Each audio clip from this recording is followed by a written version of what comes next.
The kid ignores him completely. Where did you do your service? All over the Middle East. I was a consultant, you might say. I'm done with that now, though. He nods. My sisters put it like that, too. I'm done. I guess I can understand that. Maybe I'm better off. What do you do now? I ask. Beside him, Wade appears to nod off like a chicken with its head placed beneath its wing. I write comic books, creator-owned projects are going the way of the dinosaur, but there are all sorts of ways around that. He names a few he writes for. You'd know them. You'd know his name, too, if you're seriously into that sort of thing. I nod. Do you know Grant Morrison? That's just the first name I think of. I used to read Doom Patrol sometimes when I could keep up with... Dr. Smith passes back by with the kid's coffee. Here you are, sweetie. Thanks. Yeah, I met him once. The kid beams. What a neat guy. I remember staying up with him till 4 a.m. at the Hyatt in San Francisco talking about whether or not Rod Serling was right and the past really is inviolable.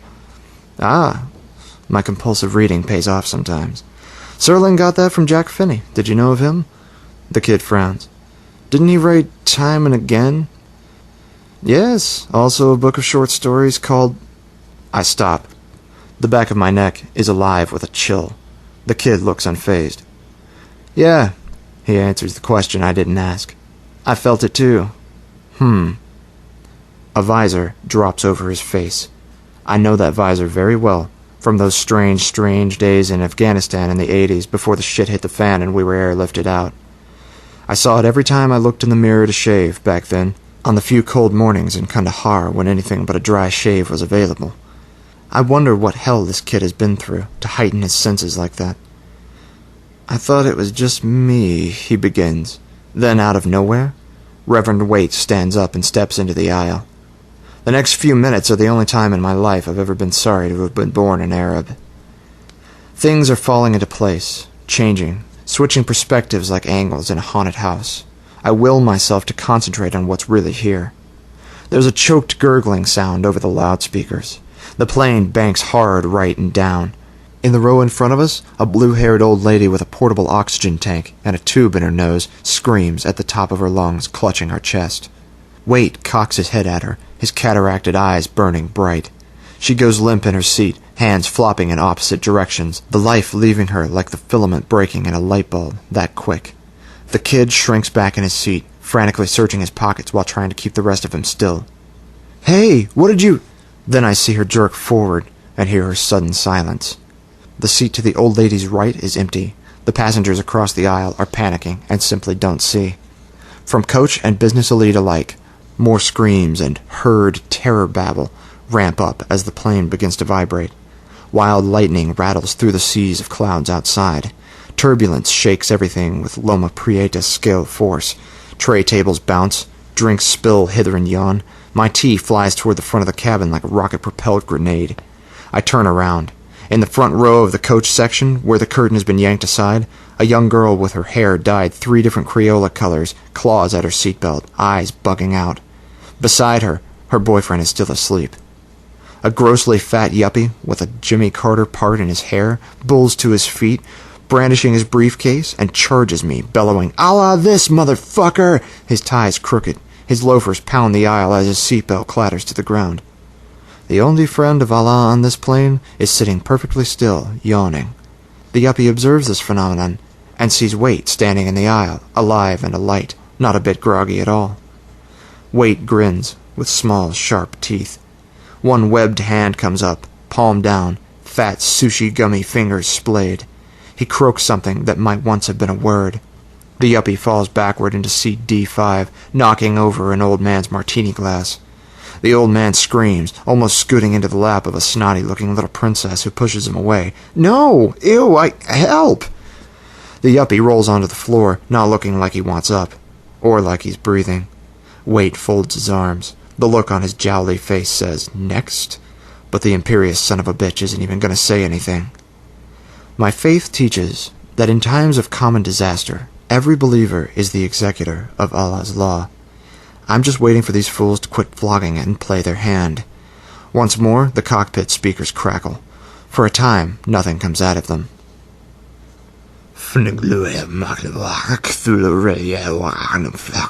They're testing the mics. My dad taught me that, in debased Atlantean, the phrase was their answer to our Alif Lamim. This book is not to be doubted. But they're quoting the Necronomicon, not the Koran. The Necronomicon is not to be doubted for all the wrong reasons. Even hearing it makes me want to pick up a sword and start cutting heads. Beside me, the kid's playing possum. Smart. Waite grins, taking a deep breath through the gill slits in his scabby throat. "Today shalt thou be with us in paradise," he croaks. No one on the whole plane has a problem hearing that. The speakers are still on, ringing with dead silence over the whine of the engines and the rattle of the wings. Every passenger is in panic mode, too confused to really listen. "Citizens of America, please do not attempt to thwart the beloved who are now flying this Boeing 767 aircraft." The voice from the speakers is burbling, staticky, full of the wrong inflections. "There will be one refueling stop over the Bermuda Triangle. Please do remain still, and no one will be harmed until cabin is depressurized."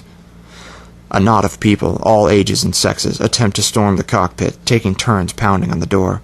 A similar knot makes for the back, every commuter wanting to be the first one to hide in the lavatory. The flight attendants, Dr. Smith included, attempt to direct traffic and mostly get plowed under. The baby is wailing grand opera. The devil commands. "Your government sank the nuclear sub USS Burnside off Devil Reef in Massachusetts and then lied about it in the news. Our people are dying down there. You elected the ones who do this thing to us. Sacrifice must be made to Dagon and Great Cthulhu Elimoku to repay for them. Relier surfaces this night off the Forbidden Atoll. Draw near and know."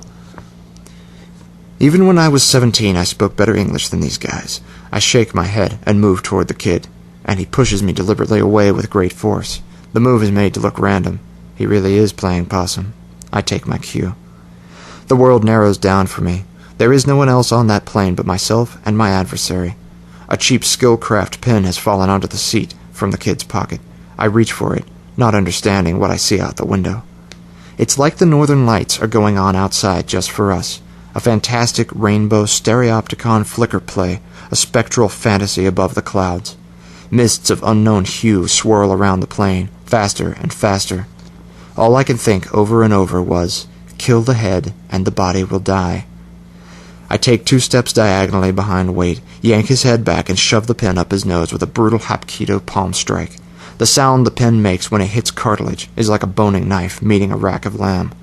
Just for chuckles, I tear out both the Reverend's gills with my bare hands, cutting my palms up quite badly in the process.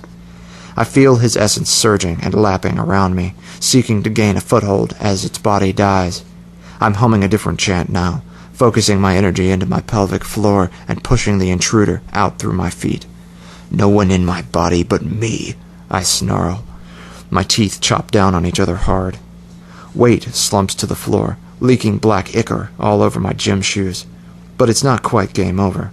There's one more infidel on this plane. I smell it. I just hope it doesn't smell me. Shoving my way through the throng, I reach the cockpit door. It was never completely locked. Fools. I kick it in. A trembling, scaly thing mans the controls. It looks like it belongs in a carnival jar of formaldehyde. 3 extremely leaky bodies in white shirts and gold epaulets clutter the floor. The creature looks hungrily out the window, snuffling up the last of the pilot's cocaine, rolling it around on toothless gums with one webbed finger. It sees me and gets to its feet. I move on it then. Punk. The coffee pot connects with its head, and the critter goes down. "God go with us, friend," the punk kid says from beside me in a good accent. The thing starts to get up. The kid kicks it boredly in the head with one Doc Marten boot. It makes a hrumping noise and goes down again. "Put your jaw back in place and blink," he instructs me. For the first time, I really notice how careworn his face is, distantly pondering the terrors it must have witnessed as he speaks again. "I grew up in Arkham. I saw shit like this going on in my high school, man. These guys must have thought they were dealing with a bunch of amateurs. Now you..." He waits. "I figured you were in some kind of black ops since you didn't have a million war stories for me." His eyes plead. Can you fly?